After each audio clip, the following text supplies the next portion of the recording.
Hello guys, आज की इस वीडियो में हम सीखेंगे क्लिपबोर्ड। माइक्रोसॉफ्ट एक्सेल में क्लिपबोर्ड क्या काम करता है। माइक्रोसॉफ्ट एक्सेल में क्लिपबोर्ड का काम होता है डेटा को कॉपी करके एक एंट्री अपने पास रख लेना।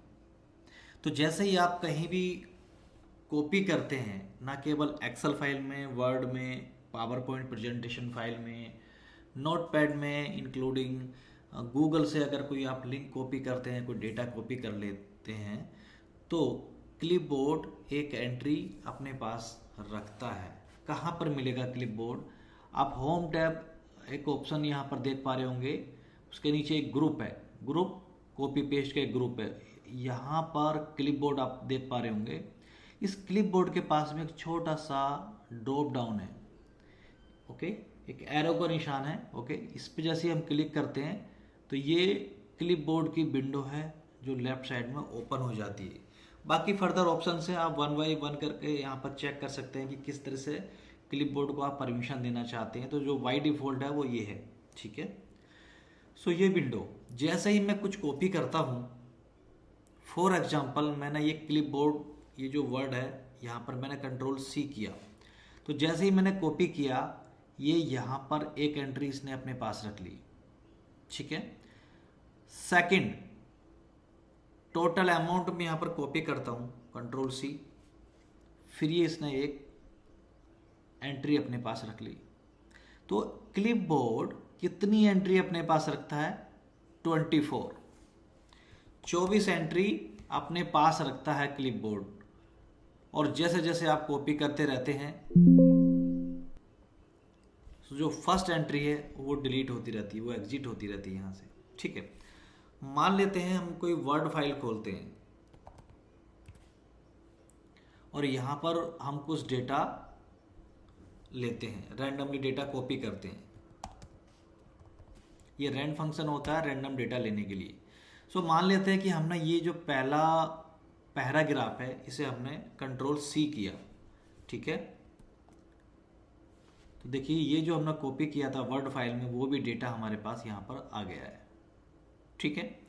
या हम पावर पॉइंट प्रेजेंटेशन में कोई काम करते हैं या फिर हम नोटपैड में से कोई डेटा कॉपी करते हैं, तब भी वो एक एंट्री हमारे पास ये मिल जाएगा कीबोर्ड में, क्लिपबोर्ड में, सॉरी। अभी हम गूगल ओपन करते हैं, ठीक है, और गूगल में हम लिखते हैं एक्सेल, लिख देते हैं एक्सेल, और कोई भी एक इमेज हम यहाँ से हम कॉपी कर लेते हैं।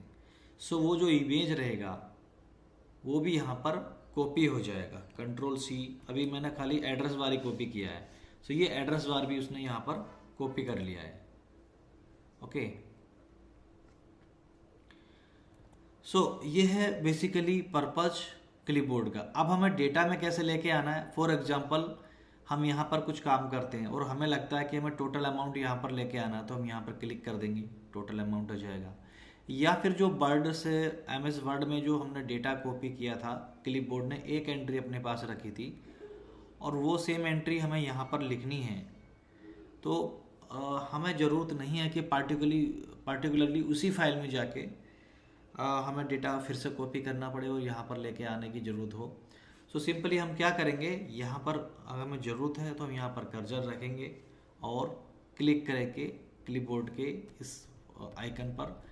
जो डेटा हमने कॉपी किया था MS वर्ड से वो यहाँ पर आ चुका है, ठीक है। अगर हम लिंक की बात करते हैं तो लिंक यहाँ पर आ चुका है क्योंकि प्रॉपर्ली वो लोड नहीं हुआ है।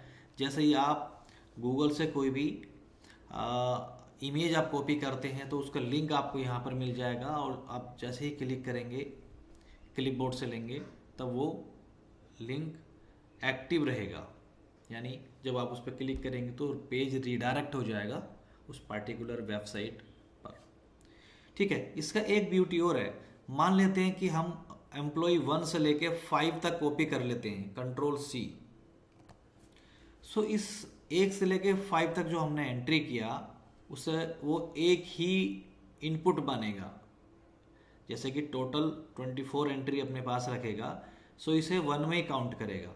और यहाँ पर अगर हमें ज़रूरत पड़ता है ये 1 से लेके 5 तक एंट्री यहाँ पर लेके आने का, तो सिंपली हम यहाँ पर क्लिक करेंगे और वो डेटा सारा हमारे यहाँ पर आ जाएगा।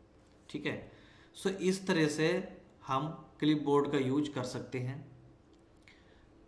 जब कभी हमें कोई डेटा समराइज करना है और मल्टीपल फाइल से डेटा लेके आना है, सो वन बाय वन हम फाइल पर ना जाकर एक जगह हम अपना डेटा जितना भी हमने कॉपी किया है यहाँ पर हम स्टोर कर सकते हैं अप टू 24 एंट्री, और whenever required we can take from clipboard window. So this is about clipboard. Okay, आज की इस वीडियो में इतना ही। मिलते हैं आपसे एक नेक्स्ट वीडियो में एक नई टॉपिक के साथ। Okay, thank you, bye bye.